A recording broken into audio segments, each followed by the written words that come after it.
வணக்கம், welcome to சமையல் and சுவை மேக்டே. கோதுமை மாவு வச்சு ரொம்ப ஈஸியாக அதே சமயம் சுவையில் நல்ல அட்டகாசமான கோதுமை மாவு பிஸ்கட் எப்படி பண்ணுறதுன்னு பார்க்கலாம். இது ரொம்ப நல்ல டேஸ்ட்டாக இருக்கும். கண்டிப்பாக நீங்கள் வீட்டில் ஒரு முறை செய்து நம்ம வீட்டு குழந்தைங்களுக்கு பண்ணி கொடுங்க.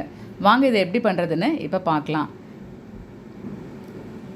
ஒரு இட்லி பாத்திரம் எடுத்துக்கோங்க. அந்த இட்லி பாத்திரத்தில் 2 டம்ளர் அளவுக்கு நீங்கள் நைஸ் உப்பு போட்டுக்கிட்டாலும் பரவாயில்ல, கல் உப்பு போட்டுக்கிட்டாலும் பரவாயில்ல, உள்ளே போட்டுக்கிட்டு அடுப்பை நல்லா ஃபுல் ஃப்ளேமில் வச்சு ஒரு 10 நிமிஷத்துக்கு இதை மூடி போட்டு ப்ரீஹீட் பண்ணிக்கலாம். 10 நிமிஷம் கழித்து நீங்கள் என்ன பண்ணிக்கோங்க, நீங்கள் மீடியமான ஃப்ளேமில் வச்சுருங்க. இப்போ ஒரு பெரிய பாத்திரத்தை எடுத்துக்கோங்க. 2 டம்ளர் அளவுக்கு கோதுமை மாவு உள்ளே சேர்த்துக்கிறலாம். அதே டம்ளரில் 1 டம்ளர் அளவுக்கு ஜீனியை நல்லா மிக்சியில் பொடி பண்ணி எடுத்திருக்கேன். அதை நாம் உள்ளே சேர்த்துக்கிறலாம். ஒரு பிஞ்ச் அளவுக்கு உப்பு சேர்த்துக்கோங்க. இதை எல்லாத்தையும் சேர்த்து லைட்டாக கலந்து விட்டதுக்கு அப்புறமா 1 டம்ளர் அளவுக்கு அன்சால்டட் பட்டர், நீங்கள் எந்த டம்ளரில் அளக்குறீங்களோ அதே டம்ளரில் தான் எல்லாமே எடுத்துக்கணும். இதை நீங்கள் உருக்கி சேர்த்துக்கிறலாம். இப்போ நாம் இதை கொஞ்சம் உள்ளே சேர்த்துட்டு மெதுவாக நாம் இதை பிசைஞ்சு கொடுப்போம். லைக் பண்ணாதவங்க ஒரு சின்னதாக லைக் மட்டும் பண்ணிவிடுங்க. இப்போ தான் முதல் முறையாக என்னோடய வீடியோ பார்க்குறீங்கன்னா மறக்காமல் சப்ஸ்கிரைப் பண்ணிவிட்டு பக்கத்தில் இருக்க பெல் ஐக்கானை கிளிக் பண்ணிவிடுங்க.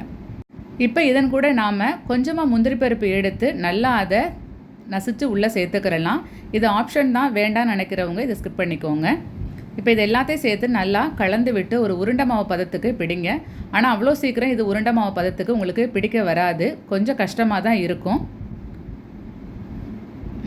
மெதுவாக அதை நாம் கொஞ்சம் குட்டி குட்டி உருண்டையாக உருண்டு வச்சுட்டு கூட நீங்கள் லாஸ்ட்டில் மொத்தமாக ஒரு உருண்டையாக உருட்டிக்கிறலாம்.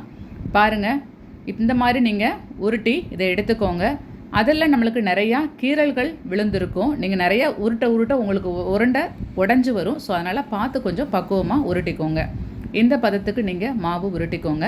பாருங்கள், நிறையா உங்களுக்கு கிராக் தெரியும். ஸோ இது உங்களுக்கு கரெக்டான பதம். உங்களுக்கு ரொம்ப அமுக்குனீங்க அப்படின்னா உருண்டை உடஞ்சிடும். ஸோ கொஞ்சம் கவனமாக வச்சுக்கோங்க. இதை நாம் 10 நிமிஷம் ஊற வைக்கணும்லாம் அவசியம் இல்லைங்க. நீங்கள் ரெடி பண்ணிவிட்டு உடனே நாம் தேய்ச்சி எடுத்துடலாம். இப்போ ஒரு சப்பாத்தி கட்டை எடுத்து குட்டியாக உருண்டையாக உருட்டிக்கோங்க. உருட்டிட்டு அதை நாம் மெதுவாக கையில் வச்சு அழுத்தம் கொடுத்துக்கோங்க. நீங்கள் ஒரு ரவுண்டு ஷேப்புக்கு என்ன வீட்டில் இருக்கோ அதை எடுத்து ஒரு அழுத்துனீங்க அப்படின்னா இந்த மாதிரி வந்துடும் உங்களுக்கு. அவ்வளோதான். நாம் இதே மாதிரியே எல்லாத்தையும் நாம் உருட்டி எடுத்துக்கிறலாம்.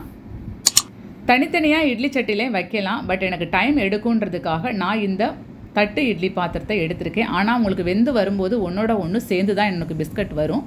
இட்லி பாத்திரத்தில் எடுத்து வச்சு ஒரு மூடி போட்டு மூடி வச்சாச்சு. எனக்கு இந்த பிஸ்கட் வேகிறதுக்கு கரெக்டாக 30 நிமிஷம் டைம் எடுத்துச்சு. ஸோ நீங்கள் பார்த்து அதுக்கேற்ற மாதிரி முன்ன பின்ன அட்ஜஸ்ட் பண்ணிக்கோங்க.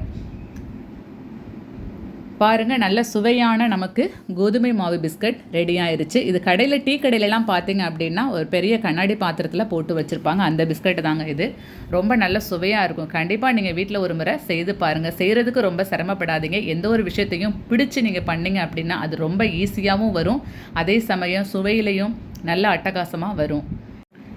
இது கொஞ்சம் ஆறின உடனே எடுத்துட்டேன் நான். அதனால் கிறிஸ்பி இல்லாமல் இருக்குது. நேரம் ஆக ஆக நல்லா உடைச்சிங்க அப்படின்னா நல்ல சவுண்டோட கிறிஸ்பியாக மொறுமொறுன்னு இருக்கும். கண்டிப்பாக நீங்கள் நம்ம வீட்டு குழந்தைங்களுக்கும் பெரியவங்களுக்கும் செஞ்சு கொடுங்க.